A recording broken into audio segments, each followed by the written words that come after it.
Metal Max Xeno is the 10th and latest installment in the Metal Max series. It's also the first time the series has been on a home console since Metal Saga on the PlayStation 2. Ironically, that title is also the only one that's been localized in the West until now. Now don't worry about the fact that this is a long historic franchise. As far as what I've researched, this title, Metal Max Xeno, doesn't connect to the other games. Metal Max Xeno takes place in a dark future. Humanity built machines to protect the Earth, only for these same machines to deem humanity dangerous for the planet.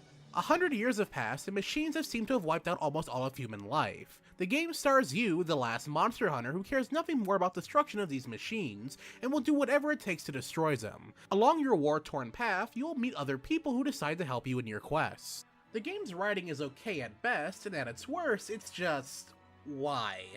Sure, an android called Po-M having a thing for poetry is pretty cheeky and in a good way.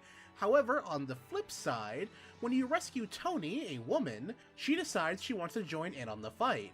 This is completely fine. However, the problem is that her choice is immediately opposed by the fact that she may be the last woman left on the planet. The fact that this happens again to a different character who is also a warrior no less is also very mind-boggling.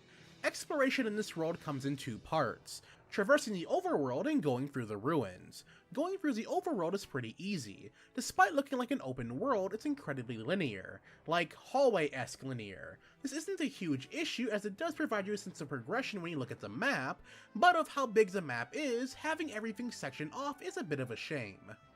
Encounters here aren't random when traversing the overworld. Most of the time you'll see an enemy pop up on the map and the screen's border will go from green to red according to the proximity of the enemy itself, with green generally meaning safe.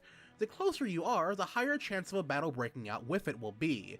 If you do want to engage with the enemy, you can actually just shoot it to not only initiate a battle, but to do some damage to it before the battle officially begins. However, in most instances, the battle will actually end before it even begins. There are overworld boss monsters known as Suns. These are the only actual enemies that could potentially come towards you if they see you. Granted, most of them are actually boss enemies you fight at checkpoints. These guys can be pretty tough, and if you lose, the game will tell you how much HP it had left so you can prepare accordingly on your next attempt. The second half of this game are going through the various ruins out there, and boy, do these ruins ruin the game. Nothing is wrong with them inherently. These are mini dungeons found throughout the map. Most of the time you'll be traveling in them on foot, meaning you won't have access to your tank sadly. Now the problem here is the encounter rates. It's probably one of the worst ones I've ever seen in a game before. There are times where you can make it across a room or even a hallway with no issue whatsoever. But then there are other ones where, I kid you not, after 2 or 3 steps you walk right into another battle, only for it to happen again and again and again. It's a pretty frustrating feeling. What's worse is if you're outside of your tank and you're walking around. The game won't give you enemies that scale to your human abilities. Instead, it'll give you enemies that are meant for you to fight in your tank. Now of course, this makes sense, but imagine spending 10 to 15 minutes, if not more, going through a dungeon in your tank. Now imagine having to leave your tank to open a door, but the moment you exit, you get an encounter. Now imagine not being able to escape the encounter and dying immediately, making you start back at your home base, not even at the start of the dungeon itself. The battles themselves in Metal Max Xeno are a little weird. For one, it's a mix between turn-based and active time battle. How it works is that you choose what your teammates do during your turn. Once everything has been chosen, turns play out all at once. Everyone on both sides attack. If you're lucky and you're faster than your opponent, you could potentially kill them before they have a chance to attack.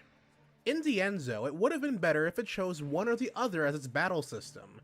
With everyone committed to attacking whoever you set them to attack, this creates wasted time and ammo. This is because your teammates won't redirect an attack to a different enemy and instead will focus on whatever firepower they have into what you initially chose, and not whatever enemies around. This becomes a massive pain once you take out your targeted enemy. Then this becomes especially painful when throwing a grenade, because then the grenade itself won't go off and it will be completely wasted. You have 2 forms of HP. HP for the person and HP for the tank. If someone is riding a tank, then you don't have to worry about their HP all that much. Naturally speaking, once it reaches 0, they're knocked out. However, all is not lost if your tank reaches 0. You see, with tanks, their parts have to break down as well, and not just their overall health. That said, a tank won't be in battle forever, and you'll be forced to disengage it after it's taken enough damage. Outside of the questionable writing, terrible dungeon gameplay, meh battles, and bland music, everything else is pretty good. Okay, sure, graphics aren't the game's strong point, certainly not by a long shot, but the art style itself comes across pretty nicely. The designs for both the characters and monsters are rather enjoyable, with machines being just more than just machines. While I am disappointed in not seeing the visual aesthetic costume changes on your characters when getting new gear, seeing them on your tank is a nice touch at least. In fact, the best part about the game itself is the tanks, outside of them not controlling the best, and how you can customize them to be truly yours. All in all, the game is pretty okay, if not a tad bit underwhelming. The game isn't terrible by any means, it's just not all that fun, and playing through it can be a bit of a chore. Every facet of this game has something hindering it, which is really unfortunate. The story is boring, a horrific encounter rate with a battle system to match. Metal Max Xeno can certainly be metal at times, but certainly not to the max. And that does it for our review of Metal Max Xeno. To see the written review, be sure to check out our website, gaminggamma.com. A link to that review will be provided down in the description bar below. If you have any questions for us about the review or the game itself, by all means leave them down in the comments section below. I would love to hear from you. And if you're new to my channel, finding out for the first time through this review, hey, be sure to subscribe for future reviews, let's plays, commentaries, and more. And as always everyone, thanks for watching.